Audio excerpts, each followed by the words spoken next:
Ibu bapak, saudari-saudara, sobat Komsos yang terkasih dalam Kristus. Selamat berjumpa kembali dengan Renungan Minggu Komsos Gereja Santa Maria Immaculata Paroki Tarakan. Hari ini kita memasuki minggu biasa yang ke-17. Bacaan yang akan kita renungkan diambil dari Injil Lukas bab 11 ayat 1 sampai dengan 13. Kutipan ini berbicara tentang permohonan para murid kepada Yesus agar Yesus mengajari mereka berdoa. Latar belakang dari permohonan ini nampaknya adalah tradisi yang sudah berlangsung sejak dulu, bahkan juga sampai sekarang. Seringkali saya didatangi umat yang meminta doa, "Romo, doakan saya." Baik itu doa secara langsung di tempat, maupun kalau Romo pas lagi berdoa pribadi. Karena mereka merasa bahwa Romo ini lebih dekat dengan Tuhan. Romo ini mempunyai aura yang menunjukkan bahwa dia seorang yang hidupnya diwarnai dengan doanya. Orang zaman dulu juga seringkali menemui para pertapa atau orang-orang yang dianggap bijaksana. Mereka meminta doa, meminta berkat. Dan berkat atau doa itu akan dibawa pulang untuk menjadi bekal perjalanan hidup mereka selanjutnya. Itulah yang melatar belakangi permintaan para murid kepada Yesus. Yesus sendiri diceritakan oleh Lukas dan pasti juga dikenal oleh para murid sebagai orang yang mempunyai hidup doa yang hebat. Pada waktu dia dibaptis di Sungai Yordan oleh Yohanes, Yesus berdoa. Sebelum dia memilih 12 rasul untuk menjadi murid-murid inti, dia berdoa semalam-malaman. Ketika dia mau pergi ke Yerusalem, mengarahkan pandangannya ke Yerusalem, dia mengajak 3 orang muridnya untuk berdoa di atas gunung. Juga sebelum memanggul salib, Yesus berdoa di Taman Getsemani. Dan akhirnya ketika disalib, Yesus masih berdoa kepada Bapa dengan menyerahkan nyawanya. Bagi Yesus, doa adalah sebuah penyerahan diri, mempercayakan diri kepada Allah yang dia panggil sebagai Bapa. Hubungan Bapa dan anak merupakan hubungan yang bagi Yesus menggambarkan relasinya dengan Allah. Bapa adalah seorang yang terhormat, yang dihormati, yang ditaati.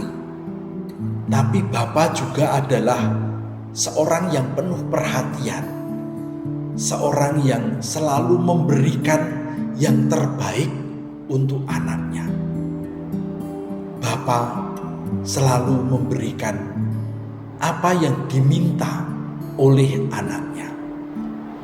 Yesus menempatkan dirinya sebagai seorang anak. Dia percaya Bapa akan selalu mendengarkan permohonannya.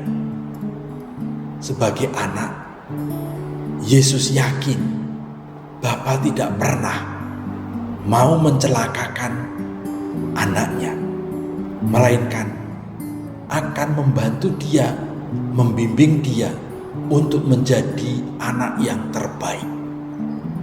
Maka di sini anak juga harus menunjukkan ketaatan, kepatuhan kepada Sang Bapa yang tidak akan pernah merugikan anaknya. Nah, Yesus mengajarkan kepada para murid untuk menyebut Allah sebagai Bapa.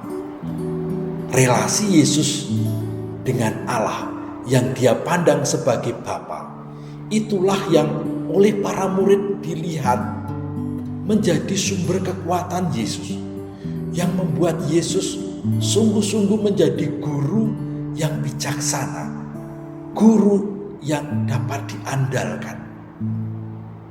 Maka di dalam doa Bapa kami yang diajarkan oleh Yesus kepada para murid hari ini, paling tidak ada 5 permohonan.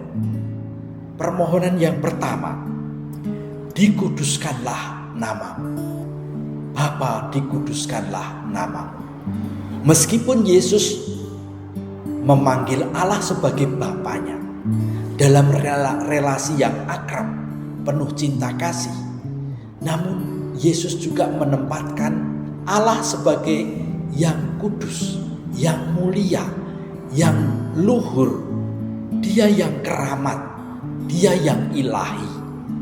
Kita tidak bisa mengambil alih keilahian itu menjadi milik kita. Maka sebagai seorang anak, Yesus mengajak para murid untuk memberi rasa hormat yang pantas kepada Bapa. Yang kedua, datanglah kerajaan. Yesus mengajak para murid untuk memandang Allah sebagai Raja. Dia bukan Raja yang lalim, bukan Raja yang bengis, tetapi Raja yang bijaksana, Raja yang menuntun umatnya atau rakyatnya, Raja yang selalu memenuhi kebutuhan rakyatnya, Raja yang selalu ingin menyejahterakan rakyatnya. Itulah Allah. Ketika dia menjadi Raja, tidak akan ada rakyatnya yang terlantar. Maka dimohon agar Allah berkenan menjadi Raja kita, yang akan mendampingi kita, memimpin kita, mengarahkan kita kepada kesejahteraan, kepada keselamatan. Yang ketiga, berilah kami setiap hari makanan kami yang secukupnya. Yang dimohon adalah pemenuhan kebutuhan yang secukupnya. Membangun sikap percaya kepada Allah bahwa Allah Bapa kita tidak akan menelantarkan kita, anak-anaknya. Maka kita tidak perlu takut dengan cara mengumpulkan kekayaan sebanyak-banyaknya, mengumpulkan harta duniawi sebanyak-banyaknya, seolah-olah kita bisa mendapatkan jaminan dari barang-barang itu. Kita memohon sikap secukupnya pada hari ini. Kita juga diajak untuk menjadi bersikap seperti Bapa yang murah hati kepada kita. Kita pun harus murah hati kepada sesama ketika kita mempunyai kelebihan. Yang keempat,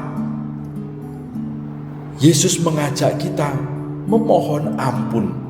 Ampunilah dosa-dosa kami, sebab kami juga mengampuni setiap orang yang bersalah kepada kami.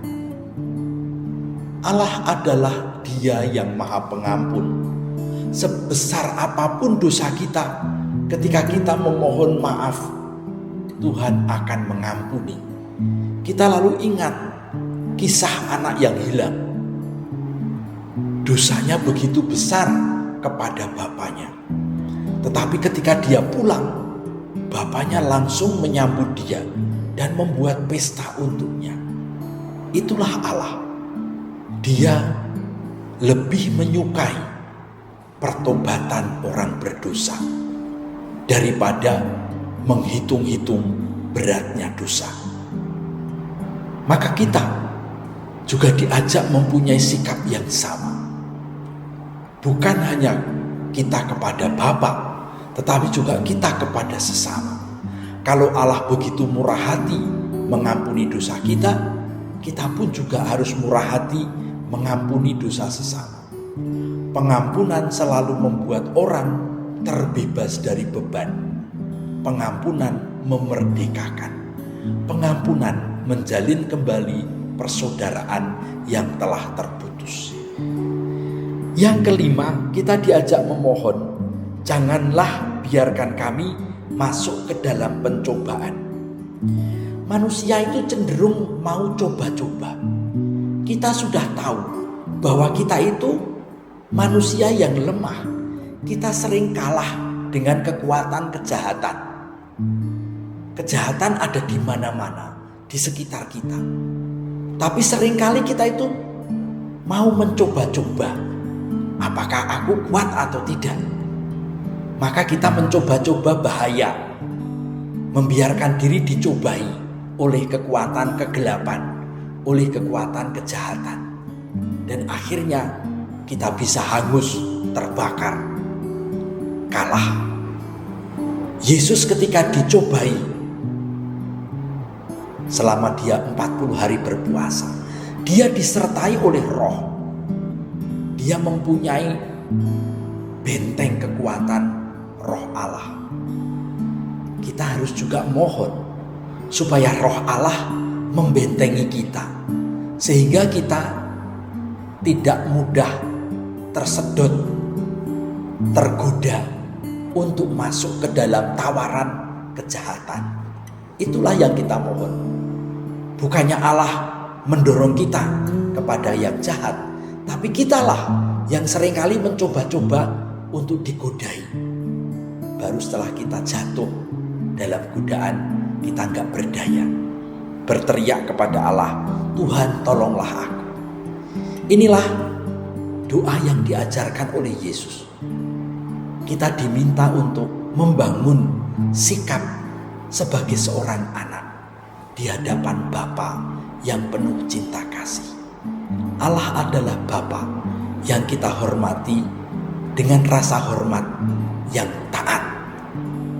Bukan rasa hormat yang sembrono, tapi kita juga taat kepadanya, patuh kepadanya. Dengan doa seperti ini, Allah tidak akan membiarkan kita menjadi orang yang terlantar. Meskipun kita berteriak malam-malam, waktu yang digunakan orang untuk istirahat, Allah tidak akan merasa terganggu istirahatnya kalau kita datang kepadanya membawa permohonan kita sebagai seorang anak. Semoga Bapa selalu mendengarkan doa kita. Amin.